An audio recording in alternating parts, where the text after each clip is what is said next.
प्रथम मंत्र में आपको अब ये 7 मंत्र बना के दिए जाते हैं। पहले 5 मंत्र देते थे नानक साहिब भी और परमेश्वर कबीर साहिब जी। फिर ये है 5 नाम हैं जो हमारे कमलों में ये प्रधान बैठे हैं। मूल कमल में गणेश जी, स्वाद चक्र में सावित्री ब्रह्मा जी, नाभि कमल में विष्णु और लक्ष्मी जी, हृदय कमल में शिव पार्वती जी और कंठ कमल में ये दुर्गा जी। तो ये 7 नाम इसलिए देते हम कि मान लीजिए उपदेश ले लिया और ये प्रथम मंत्र एक बार मेरे मुख से भी सुन लिया मालिक की स्तुति जैसे हम देते हैं, और फिर उसकी सुनने के बाद साथ साथ बोल लिया और फिर भी मृत्यु हो जाती है, तब मनुष्य जीवन गारंटीड है उस व्यक्ति को, ये गारंटी देता है। और यदि उसने जाप कर लिया कुछ दिन और विश्वास ठीक रहा तो वो स्वस्थ भी होगा और इसकी इसी जीवन में आयु बढ़ती चली जाएगी, परमात्मा बढ़ाता चला जाएगा जब तक उसका मोक्ष नहीं होगा, इस जन्म में पार कर देगा आपको। तो इसलिए ये 7 मंत्र दिए जाते हैं। ये पहले वाला लास्ट वाला मंत्र आपको जन्म दिलाएगा तुरंत, मनुष्य जीवन का गारंटीड है, मृत्यु भी हो जाएगी पुण्यात्मा। इसलिए मान लीजिए किसी का कोई बीमार है या 80% व्यक्ति दुखी आए हुए, और जो विश्वास कर लेता उनको गारंटीड बात पूछ लो, यहाँ लाखों बैठे होंगे आ जाते हैं, सुनते रहना और सब स्वस्थ हो जाते हैं। तो ये वो परमात्मा है। तो इसलिए प्रथम मंत्र जो आपको दिए जाते हैं इनमें ये 2 मंत्र अब कंपलसरी थे, पहले नहीं थे ये। तो इसलिए परमात्मा ने कंप्लीट कोर्स बना करके गरीबदास जी के माध्यम से हमारे तक पहुंचाया है। और जैसे आप जी किसी का जैसे विदेश गए हो, स्वदेश आना है, वहाँ आपने कोई कारोबार शुरू कर रखा है, कोई फैक्ट्री वगैरह लगा रखी है और आपका ठीक से काम चला नहीं, आपका बिजली का कनेक्शन कट गया, टेलीफोन कनेक्शन कट गया, पानी का कनेक्शन कट गया, गैस कनेक्शन कट गया, पैसे बने नहीं तो आप कंडम हो गए। और वहाँ कोई ऐसा प्रभावशाली व्यक्ति आपको मिल जावे, सरकार को गारंटर बनाए कि भाई तुम इनका चालू करो कनेक्शन, मैं गारंटर बनता हूँ, और फिर उसको कहेगा भी जो पैसे तो देगा यही तेरे कर्जा उतारेगा, नहीं तो फिर काट दियो ना, वो देता क्या बात है। तो ऐसे ये दास आपका गारंटर बनता है और आपके सब कनेक्शन चालू करवाता है, लेकिन इनकी मजदूरी करके ये देने पड़ेंगे, तुमने कर्जा आप उतारना पड़ेगा। और परमात्मा जो है कुछ अपने कोटे से भी आपको पैसे देता, क्योंकि आप चला ही नहीं सकते अपनी फैक्ट्री को बगैर थोड़ा बहुत और सारा ना मिल रहा कहीं से, तो वो बगैर आपके वैसे सब्सिडी समझ लो ऐसे देता है।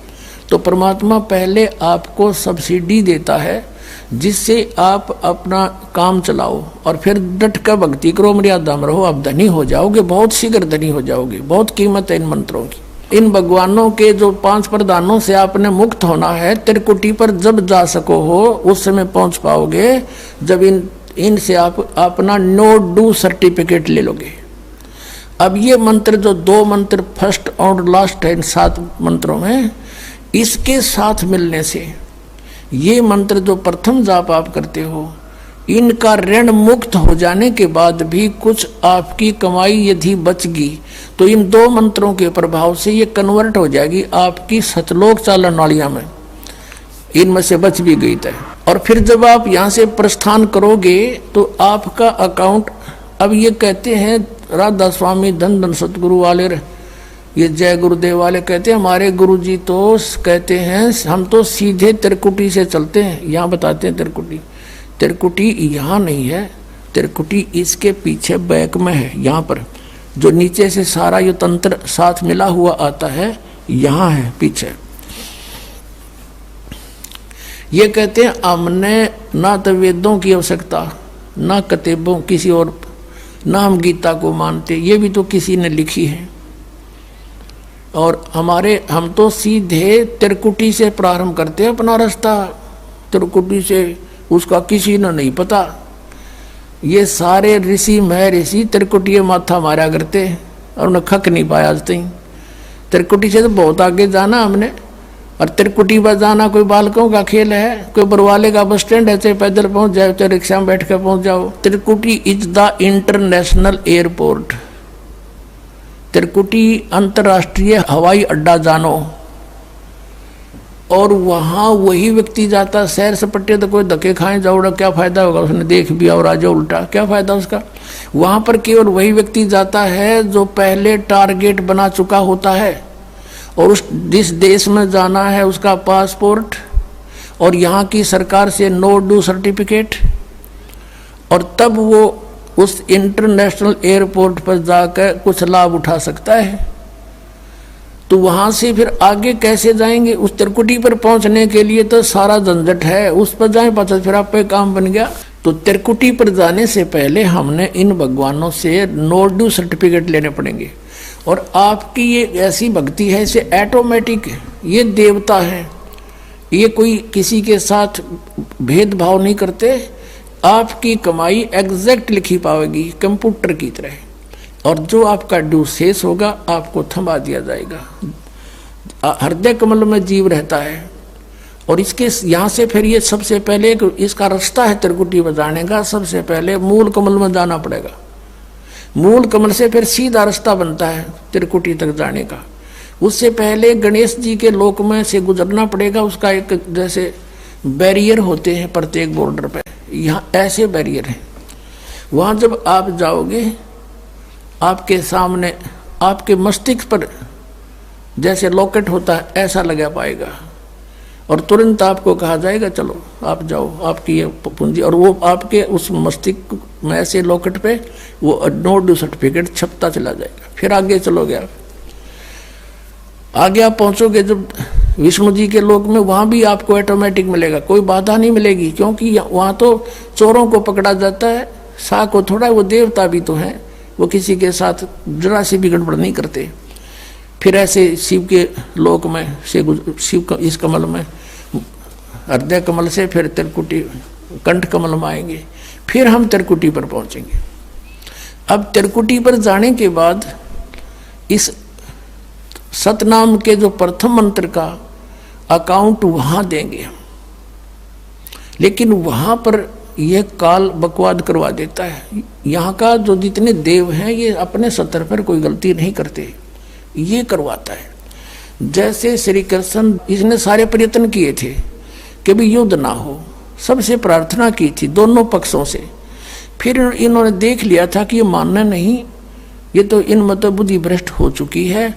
और उसमें क्या था कि सब रिश्तेदार राजा आधे आधे बांटने थे उन्होंने। ये राजा को भाई जो कौरवों के पक्ष में आना चाहता है वो अपनी स्वीकृति दे दो, पांडवों के पक्ष में आना चाहता है वो अपनी स्वीकृति दे दो, ऐसे कति तैयारी होगी। तब श्री कृष्ण जी ने सोचा भाई अब ये तो मेरा भी नंबर आओगा, मैं भी राजा हूँ और मैं पांडवों का रिश्तेदार, क्योंकि श्री कृष्ण की बहन अर्जुन का ब्याह रखी, रिश्तेदारी पक्की, और उधर से वो चाचे ताऊ थे, कोई अलग नहीं। तो श्री कृष्ण जी ने यहाँ तक कह दिया कि भी एक तरफ तक मैं हूँगा, एक तरफ मेरी सेना होगी, अब मांग लियो जिसको मांगना हो। और यहाँ तक भी कह दिया कि मैं हथियार नहीं उठाऊंगा। अब पांडव तो मुंह धो रहे थे श्री कृष्ण पे कि सर्वशक्तिमान है, ये जो हमारी तरफ पक्ष में हो गया तो अकेला ही बहुत है। तो फिर पांडव घबरा गए थे। पांडवों ने यहाँ तक कह दिया था प्रभु हमें 5 गांव दिवा दो, हम युद्ध नहीं करेंगे। वो नहीं मानना था, फिर भी छोड़ो इस बात को, हम आगे लेंगे। तो फिर जब महाभारत का युद्ध हुआ, अब श्री कृष्ण ने हथियार उठाया, पहिया उठा लिया रथ का, उसको अपनी शक्ति से सुदर्शन चक्र बना दिया और उसने बहुत लाखों लोगों को काट डाला। अब ये अपने सतर पर गलती नहीं करते ये देवता, जब तक ये न्यूट्रल रहते हैं। और जब इस काल ने इन पर प्रभाव किया, अंदर प्रवेश कर गया इसके काल, श्री कृष्ण के पाप को बनवा दिए इसके, और सुदर्शन चक्र उठवा दिया और झूठा बना दिया, वह प्रतिज्ञा भंग करवा दी। ऐसे ये त्रिकुटी पर जाकर चाल चाल है, यहाँ तक नहीं बोलता ये। अब वहाँ ये कोशिश करता है कि इसको यहाँ उलझा दूँ। उससे पहले बहुत सी ऐसी बहुत से वहाँ पर त्रिकुटी तो एक बहुत बड़ा सांग है, बहुत बड़ा प्लेटफार्म है, और वहाँ पर कहीं पर डांस हो रहे हैं, कहीं पर दुकानें लगी हैं, औरतें खड़ी हैं, नाच रही हैं, कोई अर्धनग्न शरीर में खड़ी हैं, और बहुत से वैसे सुंदर सुंदर खड़े हाथी सजे हुए।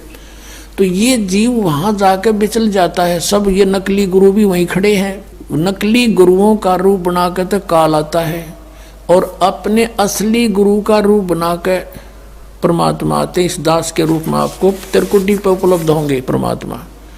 तो वहाँ क्या होगा कि कई बार ये काल भी परमात्मा यानी असली गुरु का रूप बनाकर खड़ा हो जाता है। तो सबसे पहले आप क्या करोगे, प्रणाम जब करोगे गुरुदेव को, ये स्वभाव तो आपका यहाँ बना ही दिया जाता है, गुरु जी दिखे दंडवत करोगे। दंडवत करते समय एक सतनाम का सुमरण अवश्य करना होता है। 1 सेकंड, ये 10 सेकंड मुश्किल से लगती है। श्वास उस श्वास का सिमरण करें प्रणाम करते समय, और उठकर जब देखोगे यदि परमात्मा होंगे तो एज इट इज पाओगे, और जब काल होगा दास के रूप में तो उसका स्वरूप बदला पाओगे, ऊपर का कपड़ा हटा पाओगा, उसका असली सूरत मिल जाएगी, तो आप वहाँ से बच जाओगे। अब फिर क्या होगा कि फिर तुम जैसे यहाँ आप देखते हो गुरु जी आगे सारे पीछे पीछे हो लेते हो, तो वहाँ जब मृत्यु होगी आपको स्वप्ना सा दिखेगा। जैसे आप किसी ऑफिस में गए हो किसी कामवश, और वहाँ आपका काम फटाफट होता जा रहा है, नहीं होता है तो आप दुखी हो रहे हो, बार बार बैठ कर रो रहे हो, तो ऐसे ही चलेगा वो। तो वहाँ जाते ही जब आपको गुरुजी दिखेंगे, आप एकदम इसी स्वभाव से जो आपकी यहाँ रिहर्सल हो रही है, आपके अंदर जो आस्था कसक पैदा हो रही है, ये वहाँ काम आओगी आपके। तो ये सब रिहर्सल यहाँ कराई जा रही है कि गुरु को परमात्मा जानकर ये सब क्रियाएं करो, तो वहाँ ये आपके काम आऊँगी, वहाँ अपने यूज होंगी ये सारी फार्मूले। तो जब आपको ये पक्का हो गया कि ये है गुरुजी, फिर आपको लेकर के धर्मराज के दरबार में परमात्मा जाएंगे इस दास के रूप में, और धर्मराज से कहेंगे जी इसका हिसाब कर दो, भगवान का आदेश है, आप लो अपना ये एक इसकी कमाई जो तुम्हारे सत्र की वो प्राप्त करो। ओम नाम की कमाई और ये यज्ञों का जो बचा हुआ यहाँ प्रयोग हो गया सो हो गया यज्ञ, फिर भी बचे हुए भी आपको वहाँ देने पड़ेंगे कि आप अपना संभालो अपने सत्र की। जैसा कि आपके संविधान में लिखा है, ये पवित्र वेद पवित्र गीता भगवान का संविधान है, इसके विरुद्ध जो कार्य करता है वो दोषी है, चाहे जज है चाहे बिना जज है। तो यहाँ का न्यायाधीश बहुत समझदार है, उसने वो सब समझता है। परमात्मा याद दिलाता है 18वें अध्याय के 66वें श्लोक में लिखा है, सर्वधर्मान परित्यज माम एकम शरणं व्रज। अपना अपने सत्र की जो तुम्हारी है वो अपनी लो, इसकी पूजाएं, और इसको छोड़ो, आगे चलेगा ये। तो वहाँ सतनाम के प्रथम मंत्र का जाप हम वहाँ देंगे, यज्ञ दे देंगे, फिर ये वहाँ से चलेगा, फिर वो आगे जागा तो पार ब्रह्म के लोक से हमने पार होना है। वहाँ पर सतनाम के दूसरे मंत्र की कमाई जो श्वास उश्वास से की हुई है,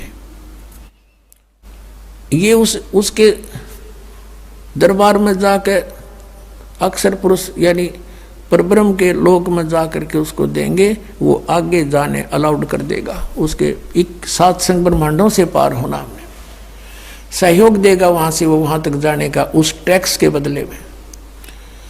अब यहाँ बताया है कि जे तू पढ़ा पंडित बिन दोई ना अक्षर दोई नावा, और पर्णवत नानक एक लंगाए जे कर सत समावा। अब ये 2 अक्षर का नाम जो सतनाम है, ये हमें भंवर गुफा तक पहुंचा देगा। भंवर गुफा है, जैसे अभी तक हमने 10 द्वार सुने थे, तो यहाँ परमात्मा ने गरीबदास साहिब जी के माध्यम से कहा है कि 12 मद मैल मठ बोरे बहुर ना दे धरे रे। वो तो 12वें द्वार को पार करके है वो मठ, वो स्थान, वो ठोड़ ठिकाना, फिर जहाँ जाने के बाद बहुर ना दे धरे रे, फिर दोबारा जन्म कभी नहीं होता। एक 10वां द्वार तो इस शरीर से निकलना है, ये शरीर और एक ब्रह्मांड एक है, इससे निकल गया। कई योगी देखे यहाँ से शरीर फोड़ जाते हैं, यहाँ एक काग बोलते हैं इसको, स्थान को काग।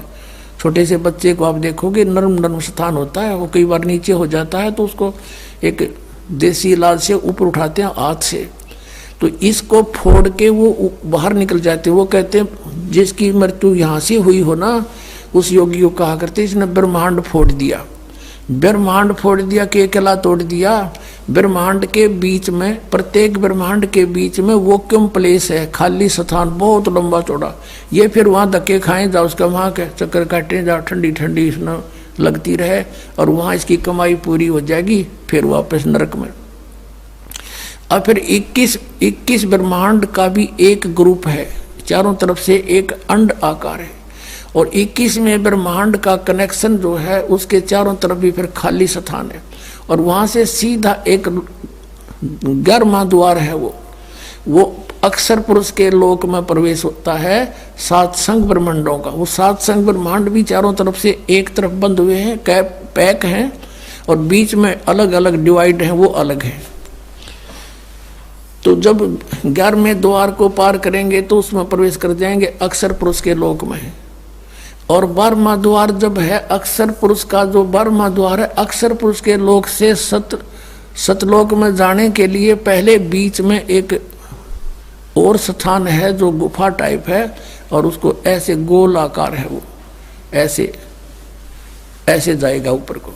तो वहाँ जब हम 12वें द्वार पर खड़े हो जाते हैं, इसका जो अक्षर पुरुष का चारों तरफ से जो बंद है उसके पारदर्शक है, वो वहां से सतलोक दिखाई देता उस आत्मा को जिसके पास सार नाम की कमाई है। अन्य को नहीं दिखता, अक्षर पुरुष के लोग व्यक्तियों को नहीं दिखता, वहां के प्राणियों को नहीं दिखता, तो वहां से फिर वो दिखाई देता है।